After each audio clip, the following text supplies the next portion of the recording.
today we're making a Luna Blue burger. We got our hand-ground burgers in-house. That's filet mignon and ribeye trimmed. We do all of our grinding in-house. And our Luna Blue is made with candy bacon, onions that are sauteed down in a bourbon sauce. Oh boy. And we got candy bacon, which we also make in-house. It's just brown sugar, bourbon, and a couple of our own spices and whatnot all cooked together. Pile that all on top with some gorgonzola cheese, melt her down.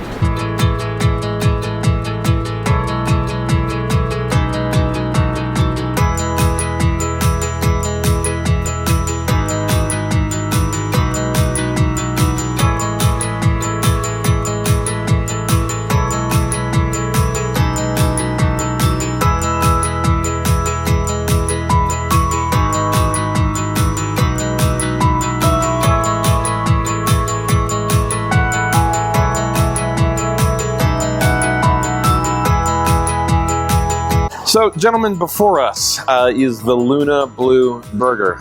This has got blue cheese, this has got bacon, this has got sherry, and it's got a bourbon and onion glaze to it. I'm excited to see if this compares to all of the legendary history around us here in Deadwood.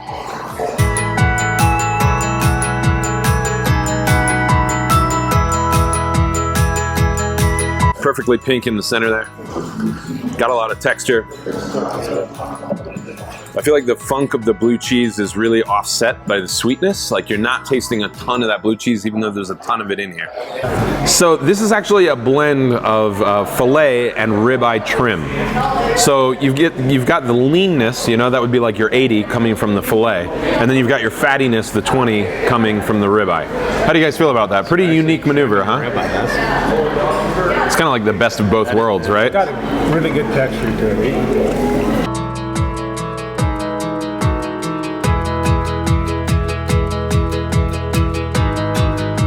Do you think that Wild Bill would have enjoyed this burger? Absolutely. It's got bourbon in it, right? There you go. Enough said. Gentlemen, so here we are at the Tin Lizzie Gambling Hall. We are in Patio Neal's. I'm kind of liking the setting here. We got high ceilings. I feel like all we need is like those saloon doors, you know?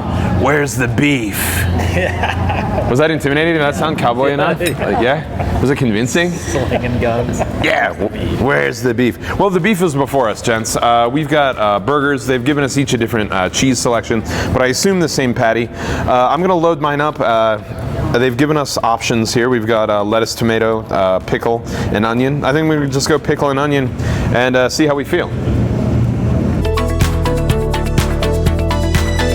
The burger to bun ratio is nice. I actually like this bun. It's got a little bit of a crunch to it, and I think that adds to the texture and excitement of the burger itself.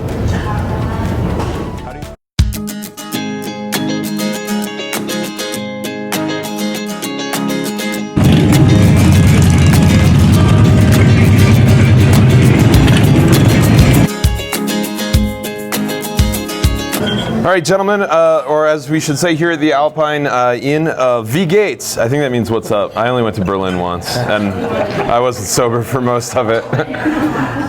Before us, we have a steak Diane sandwich. One thing that I got to point out right away, these mushrooms have been painstakingly turned. So you can see every one of those little cuts in there. That was not machined. That was done by hand. So certainly a lot of craftsmanship on display. I would almost say this is like flagrant. Like this is showing off. It's like your belt buckle, for example. I kid. So we got ourselves a steak Diane sandwich. I'm pumped. Shall we?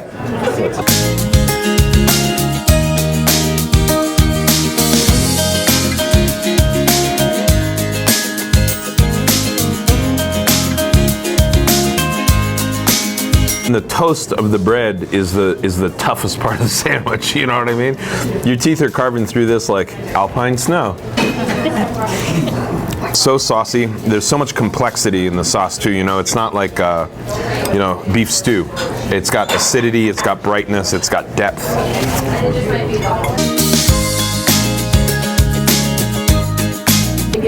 Phenomenal.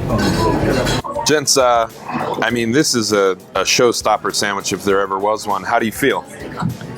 That's a win with a sandwich. Yeah. You can't get it from the camera, but when they put it down, you could smell. You knew your mouth was watering right away. Right. You could smell it, and it doesn't disappoint. For sure. Super tender. I mean, when the beef is melting faster than mushrooms are, I mean, I think we've got pretty unique. I love also that how uniform the slices of beef are. It's addictive too. Like you'd think because it's so saucy that it would be heavy, and it is rich, but yet you're compelled to eat it again and again and again. All right, gentlemen, we are at the Baker's Bakery Cafe here in Custer, and we've got a burger before us, but this is a very special burger. One, we have two different burgers, but I think the thing that we're celebrating most of all about this burger is the buns are made here. These didn't come from a bag, they came from a mixer right back there. And so I'm very excited to sink my teeth into this. And ultimately, we're not here to judge buns, we're here to judge beef. Well, with great power comes great responsibility, my friends. Let's dive in. We've got on this side a jalapeno ranch burger. Then over there you have kind of a Southern California sort of burger.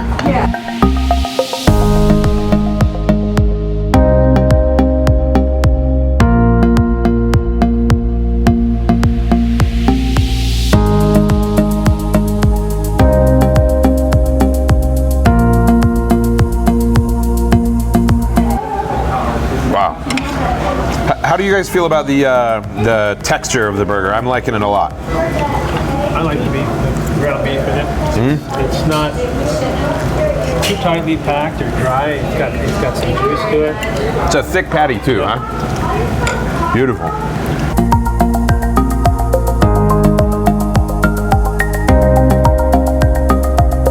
Well, I gotta say, I think the homemade bun is a real standout. I don't know if as you bite into it, you squeeze into it, you get this kind of yeasty sort of smell and flavor, and I think that really amplifies the flavors in the beef.